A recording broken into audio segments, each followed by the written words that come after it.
Penjelasan Pasal 1. Undang-Undang Dasar tahun 1945. Pada dasarnya, Pasal 1 Undang-Undang Dasar tahun 1945 mengatur tentang bentuk dan kedaulatan negara Indonesia. Pasal 1 terdiri atas 3 ayat yang berbunyi. 1. Negara Indonesia ialah negara kesatuan yang berbentuk republik. 2. Kedaulatan berada di tangan rakyat dan dilaksanakan menurut Undang-Undang Dasar. 3. Negara Indonesia adalah negara hukum.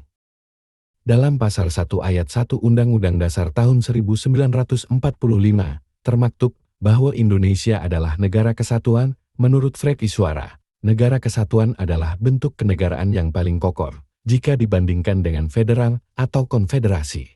Dalam negara kesatuan, terdapat persatuan union maupun kesatuan unity. Kemudian, dari segi susunan negara kesatuan, maka negara kesatuan bukan negara tersusun dari beberapa negara, melainkan negara tunggal. Negara kesatuan dapat dibedakan dalam 2 bentuk, yaitu negara kesatuan dengan sistem sentralisasi dan negara kesatuan dengan sistem desentralisasi. Dalam sistem sentralisasi, segala sesuatu dalam negara langsung diatur dan diurus oleh pemerintah pusat dan daerah-daerah hanya tinggal melaksanakan segala apa yang telah diinstruksikan oleh pemerintah pusat. Sedangkan dalam sistem desentralisasi, kepada daerah-daerah diberikan kesempatan dan kekuasaan untuk mengatur dan mengurus rumah tangganya sendiri yang dinamakan dengan daerah otonom. Sebagai informasi, kebijakan desentralisasi telah banyak dilakukan di beberapa negara seperti negara Asia Timur serta negara-negara ASEAN, salah satunya Indonesia. Bentuk negara kesatuan Republik Indonesia diselenggarakan dengan jaminan otonomi yang seluas-luasnya kepada daerah-daerah untuk berkembang sesuai dengan potensi dan kekayaan yang dimilikinya masing-masing, tentunya dengan dorongan, dukungan, dan bantuan yang diberikan oleh pemerintah pusat. Terdapat 5 ciri negara kesatuan.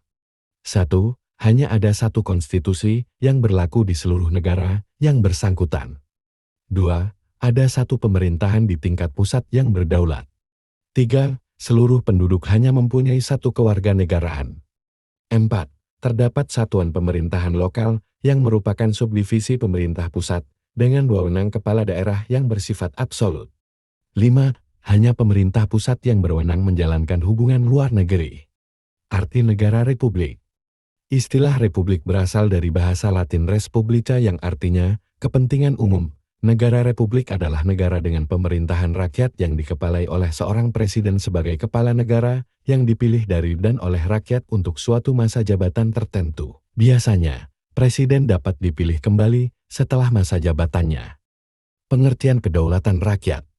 Kedaulatan berasal dari bahasa Latin supremus, bahasa Inggris sovereignty, dan bahasa Italia sovranità yang berarti tertinggi, maka kedaulatan adalah konsep mengenai kekuasaan tertinggi dalam negara. Muhammad Kusnardi dan Harmaili Ibrahim mengemukakan kedaulatan rakyat bermakna bahwa rakyatlah yang dianggap sebagai pemilik dan pemegang kekuasaan tertinggi dalam suatu negara. Muhammad Hatta memiliki pandangan bahwa kedaulatan rakyat berarti kekuasaan untuk mengatur pemerintahan dan negara ada pada rakyat. Rakyat yang berdaulat, berkuasa untuk menentukan cara bagaimana ia harus diperintah, namun keputusan rakyat yang menjadi peraturan pemerintah bagi orang semuanya ialah keputusan yang ditetapkan dengan cara mufakat dalam suatu perundingan yang teratur bentuk dan jalannya. Pengertian negara hukum. Menurut Wiryono, negara hukum adalah negara di mana para penguasa atau pemerintah sebagai penyelenggara negara dalam melaksanakan tugas kenegaraan terkait pada peraturan hukum yang berlaku. Pada intinya, negara hukum identik dengan negara yang berkonstitusionan atau negara yang menjadikan konstitusi sebagai pedoman dalam kehidupan kenegaraan, pemerintahan, dan kemasyarakatan.